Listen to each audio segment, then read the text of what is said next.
2018년 새해 첫 주일입니다.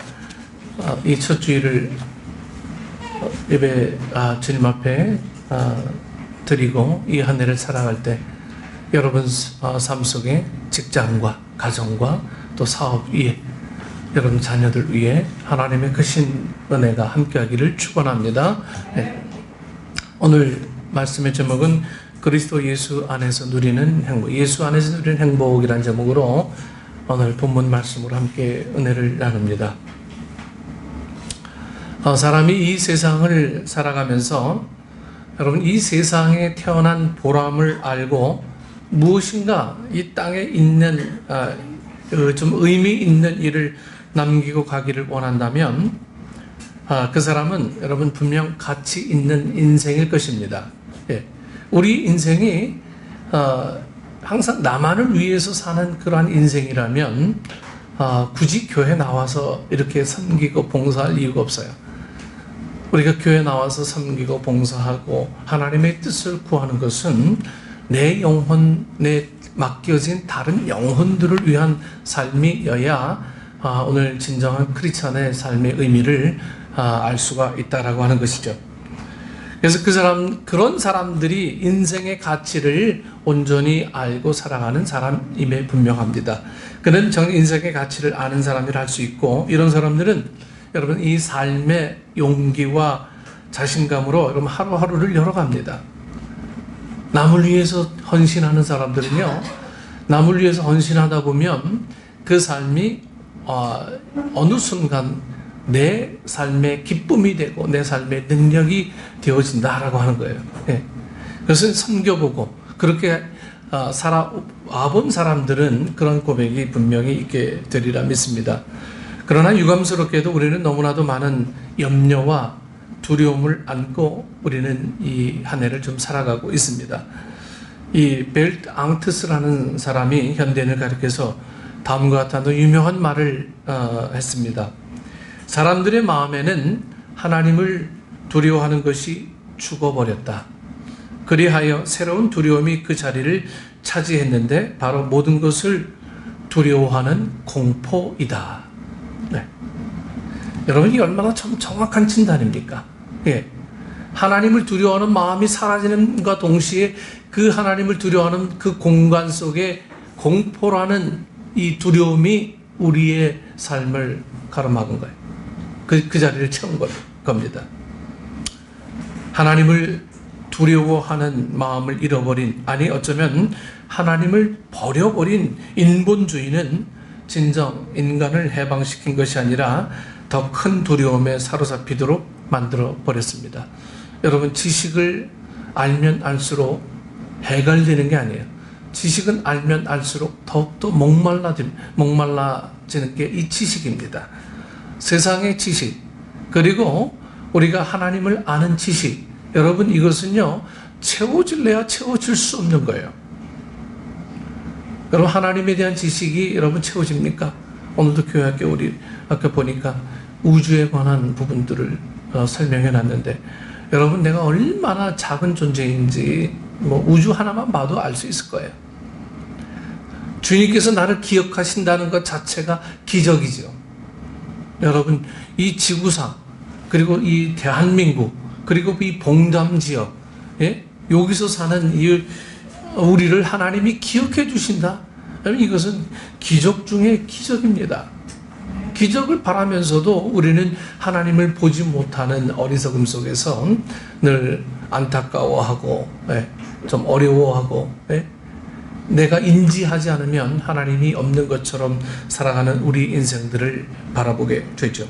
이게 두려움이에요. 하나님을 두려워하는 마음이 사라져버리니까 그런 마음들이 우리의 이 마음을 확 채웠어요.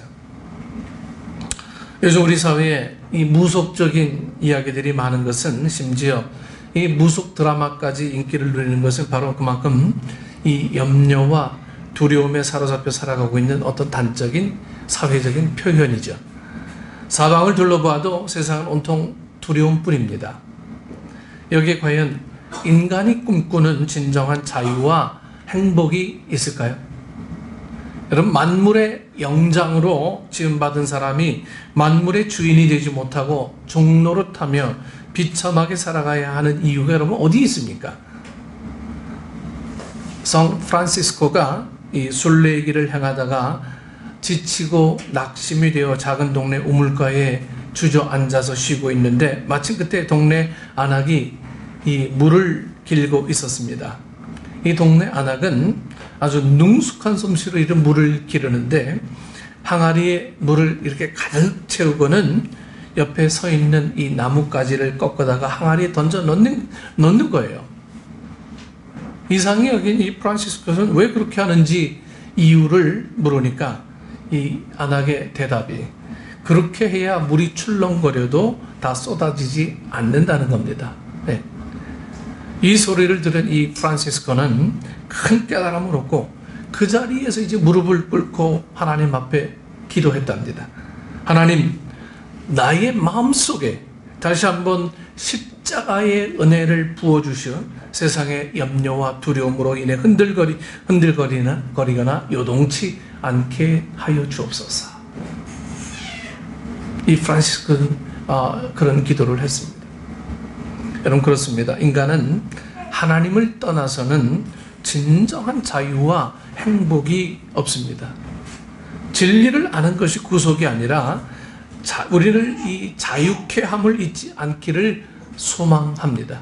여러분, 진리라고 하는 것은요, 우리를 구속하게 만드는 도구가 아니고 우리를 자유하게 만드는 도구예요. 오늘 우리는 진리를, 이 하나님의 말씀을 공부하고 우리가 나누며 실천합니다. 그런데 어느 순간에서부터인가 이 진리를 추구하는 사람들이 그 진리 안에 갇혀버려요. 자유하지 못하고. 여러분, 진리라고 하는 건 자유케 하는 데 쓰여지는 도구이지, 진리는 그 진리 안에 갇혀서 다른 여러 가지 지식적인 도구를 활용해서 또 다른 걸 얻으려고 하는 게 아니라고 하는 거예요. 선교사 로버트 리빙스턴이 아프리카 원주민 부족팀에서 살고 있을 때였습니다. 이 리빙스턴은 아주 희귀한 혈액병으로 고생하고 있었어요.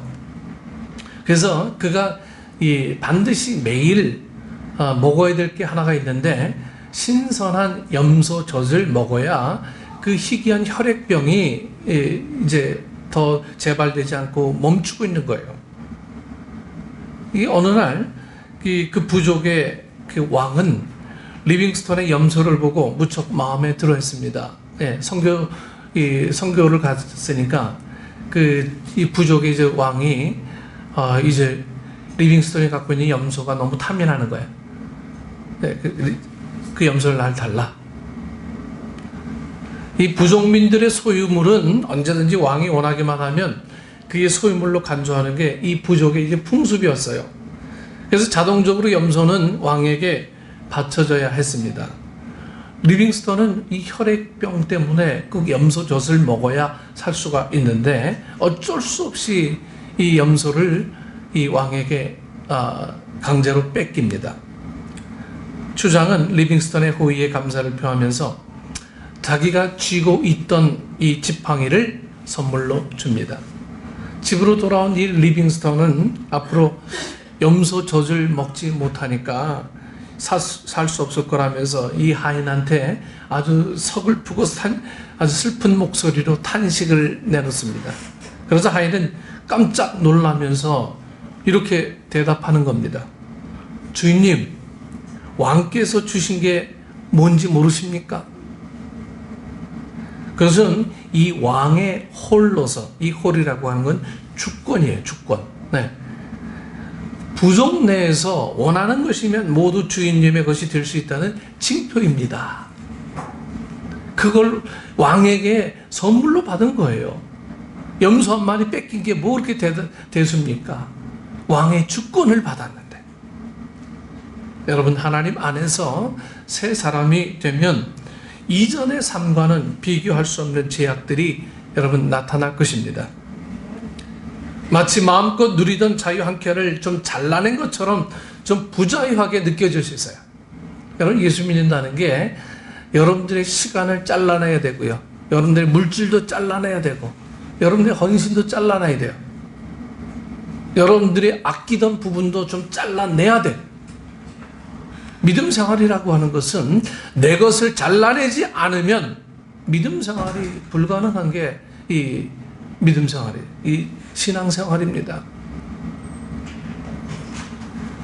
믿음 생활 시작하면서 우리에게 나타나는 증상들은 제약들이, 왜 꼭 이렇게 해야 되지 하는 어떤 불평등한 것 같은 제약들, 우리가 마음껏 누리던 것을 좀 잘라내야 하는 아픔들, 이런 것들이 우리 신앙생활하면서 있어야 돼요. 그러나 리빙스톤이 염소 대신 왕의 호를 얻은 것처럼 그것은 하나님으로부터 강력한 무기를 얻는 일입니다. 바로 예수 그리스도라고 하는 이 무기예요. 그분은 우리의 삶을 온전케 하는 유일한 길입니다. 여러분 믿습니까? 네. 이것이 믿어지지 않으면 여러분 오늘 이 자리에 앉아있는 게 얼마나 괴로운 일이겠어요. 이게 안 믿어지는데 앉아있으려니 얼마나 이 바늘방석이겠어요. 그리스도인으로 성장해가는 여러분들에게 더할 나위 없는 분명한 강력한 무기가 되어주실 것입니다.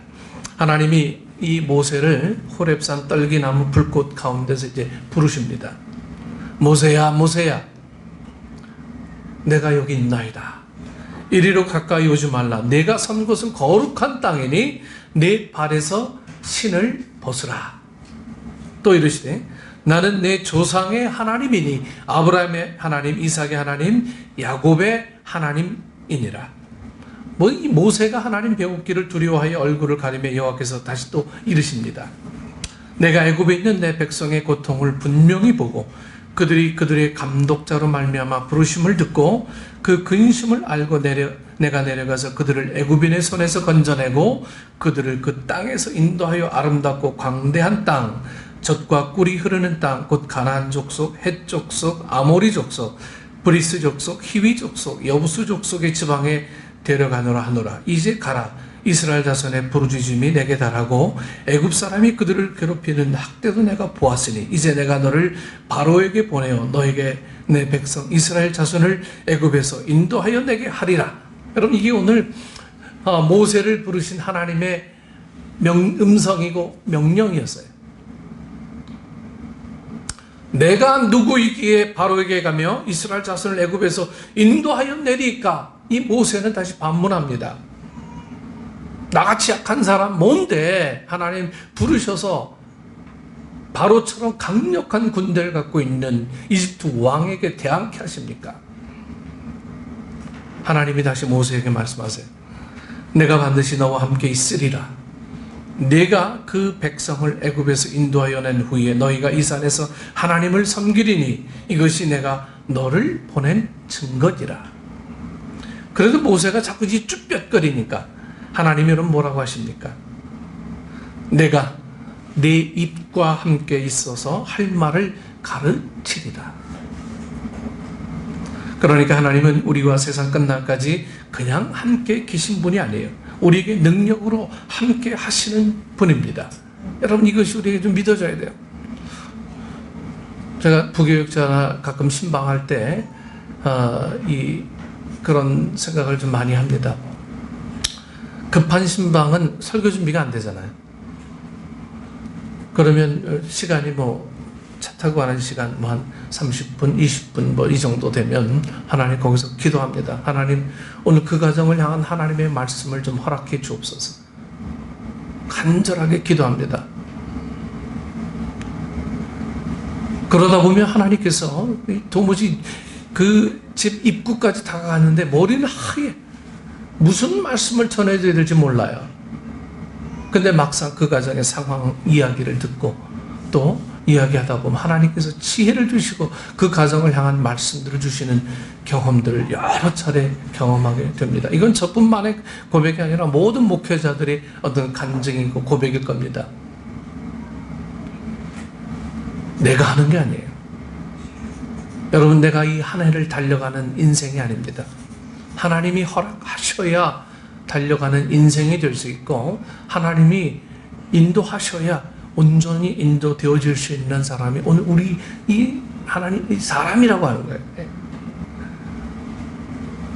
내가 오늘 내게 명령한 이 명령은 내게 어려운 것도 아니요 먼 것도 아니라 이 모세에게 말씀하신 하나님이 먼 것도 아니고 어려운 것도 아니라 그렇게 말씀하셨어요. 하나님이 우리들에게 여러분 무엇을 하라고 하실 때 우리는 생각하기를 힘든데 어려운데 쉽지 않은데 이거 못하겠는데 그러면서 우린 주춤거리죠. 마치 모세처럼 자꾸 쭈뼛거립니다. 하지만 하나님이 오늘 말씀하세요. 어려운 것도 아니요 먼 것도 아니라 왜냐하면 오직 그 말씀이 내게 매우 가까워서 내 입에 있으며 내 마음에 있은즉 내가 이를 행할 수 있으리라. 말씀이 뭡니까? 여러분 말씀은 주님이시잖아요. 말씀으로 이 세상을 지으셨고 말씀으로 말미암아 이 세상이 있습니다. 그 말씀이 육신이 되어 세상의 빛으로 오신 분이 예수님이십니다. 그러므로 말씀이 내 입에 있고 내 마음에 있다는 것은 능력이 되시는 주님이 우리 입에 있어 할 말을 가르쳐 주시고 우리 마음에 있어 모든 능력을 더하여 주신다는 말씀이에요. 그러니까 그리스도 예수와 함께 그래서 예수와 더불어서 나가는 길에는 여러분 하나님의 모든 능력과 권세가 나타나게 돼서 우리가 능히 감당하고도 남도록 이끌어 주시는 줄로 믿으시기를 축원합니다. 하나님이 여러분 왜 모세를 부르십니까? 그냥 하나님 하시면 안 돼요? 하나님이 그냥 다 그냥 해놓으면 안 됩니까? 못하셔서 모세를 부르실까요? 하지만 하나님은 항상 우리와 함께 하시되 우리를 통해서 역사를 이루어 나가기를 원하세요. 하나님이 아브라함을 부르시죠. 그리고 뭐라고 하십니까? 내가 너로 큰 민족을 이루고 내게 복을 주어 내 이름을 창대하게 하리니 너는 복이 될지라. 너를 축복하는 자에게는 내가 복을 내리고 너를 저주하는 자에게는 내가 저주하리니 땅의 모든 족속이 너로 말미암아 복을 얻을 것이라. 이에 아브라함이 여호와의 말씀을 이제 따라갑니다. 이처럼 하나님은 믿음으로 말미암은 자는 다 아브라함과 함께 여러분 복을 받도록 하셨어요. 네, 믿음으로 말미암은 사람이 그 뜻 안에서 여러분 우리를 부르셨습니다. 자녀 삼으셨어요. 그리고 우리가 하나님의 자녀로 합당하게 살아가도록 모두 이제 모든 은혜로 함께 하십니다. 그래서 우리에게 복을 주시고 땅의 모든 족속이 우리로 말미암아 복을 얻도록 만드십니다. 여러분 그렇습니다. 항상 하나님의 원칙은요 우리를 통해서 일하시기를 원하시는데 이 모든 것이 말씀 되신 주님의 능력입니다. 말씀 되신 주님의 능력. 오직 그 말씀이 내게 매우 가까워서 내 입에 있으며 내 마음에 있은즉 내가 이를 행할 수 있느니라. 이렇게 하신 것은요 결국 이 말씀을 따라 즉 말씀을 통해서 하나님께서 우리에게 감당하실 능력을 주시겠다는 거예요. 말씀을 사모하는 자에게 그 능력을 더해 주시겠다라고 하는 거예요.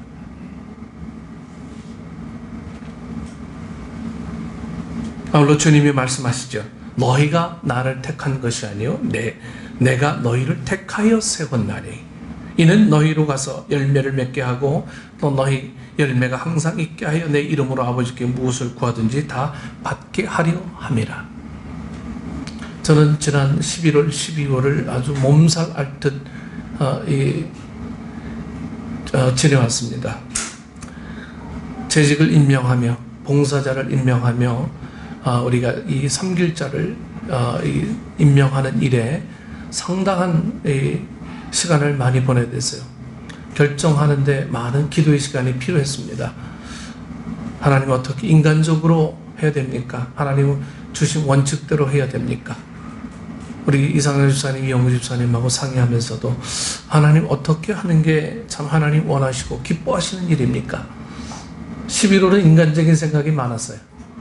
하지만 12월 달에는 모든 일에 원칙이 있어야 하나님의 이 사역을 감당할 수 있는 어떤 이유가 만들어지지 않겠느냐 하는 것 때문에 아주 몸살을 앓는 12월을 보냈습니다. 여러분, 우리가 기도할 때 하나님께서 용기도 주시고요, 결단력도 주시고, 우리가 할 말을 허락해 주시고, 앞으로 나아가서 해야 될 어떤 이유든 주님께서 함께 하시니 두려워할 것 없다라고 하는 이 용기들이 우리 마음속에 생겨난다라고 하는 거예요. 이것이 여러분, 이 1년을 살아가는 여러분들에게 함께 하시기를 축원합니다. 그게 무기가 돼야죠. 무슨 무기가, 뭐가 무기가 됩니까? 인간적인 방법으로 그냥 살아가는 한 해라면 굳이 교회 나와서 아까운 시간들 여기 나와서 헌금하고 시간 들이고 할 이유가 뭐가 있겠어요? 오늘 우리가 이 자리에 나온 것은 하나님의 강권적인 은혜요, 계획이 있으시고 우리를 통한 섭리함이 있으신 것, 이것을 아는 것, 내가 받는 것에 대한 기쁨들, 여러분, 이것이 정녕 큰 기쁨이라고 하는 거예요. 네.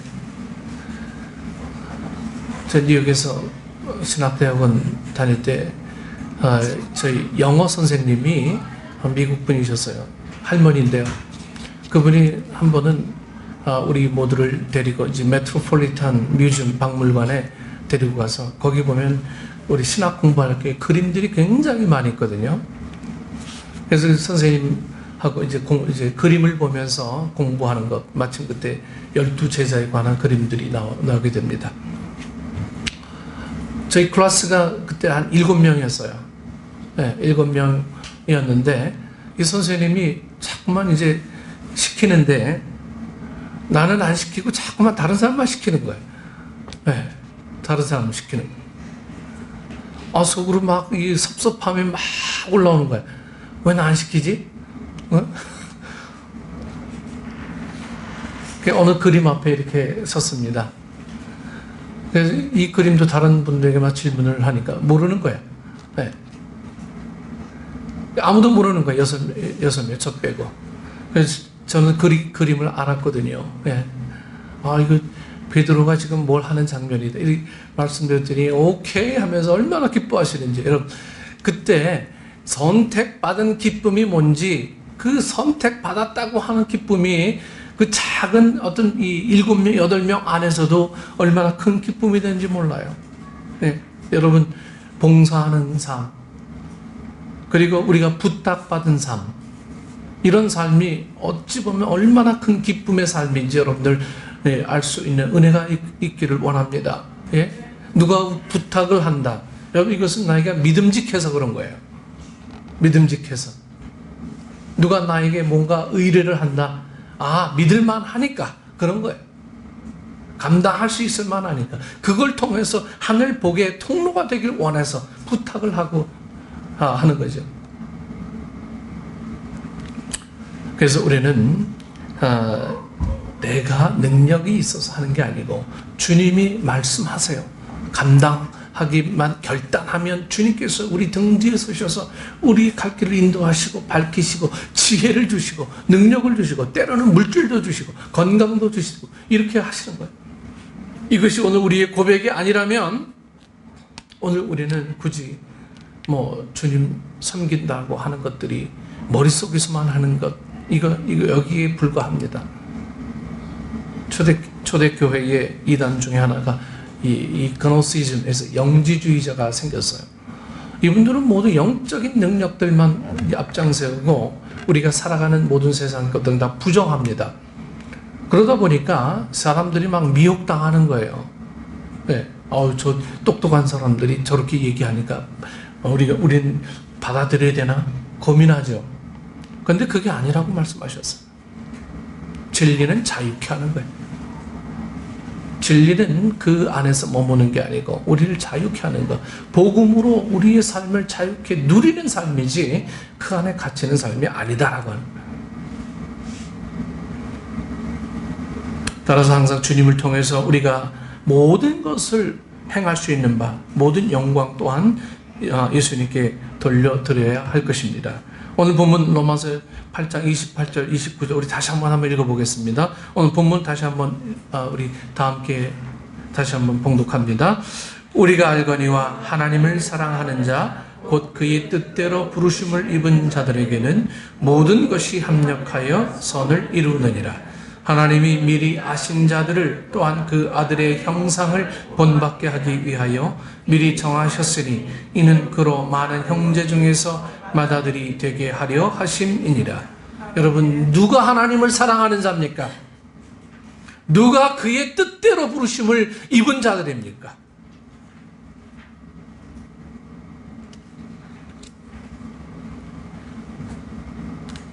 예수님을 구세주로 믿는 사람들입니다.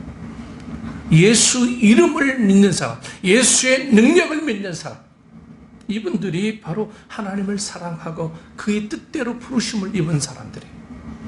그래서 주님의 말씀대로 순종하는 사람들입니다. 그들에게는 모든 것이 합력하여 선을 이룬다고 했습니다. 이 합력하여 선을 이루게 하시는 하나님의 이 역사가 우리 모두에게 충만하시기를, 이 한 해가 다 가고 우리의 삶이 다 가도록 충만하시기를 간절히 축원합니다. 네, 기도하겠습니다. 아버지 하나님, 우리는 늘 하나님을 알아가기를 원하지만 섬기고 봉사하며 나누기를 거절합니다. 이것은 진정한 하나님의 은혜며 자유가 아닙니다. 이것은 우리가 알지 못하는 또 다른 일에 대한 유혹이고 우리 머릿속에 생겨나는 잡스러운 생각입니다. 아버지 하나님 말씀 속에 초점을 맞추고 우리가 온전히 하나님의 뜻을 이행해 나갈 수 있는 우리 모든 식구들 되어줄 수 있도록 주님 인도해 주옵소서. 감사와 찬송과 영광을 돌리며 예수님 이름으로 기도드리옵나이다.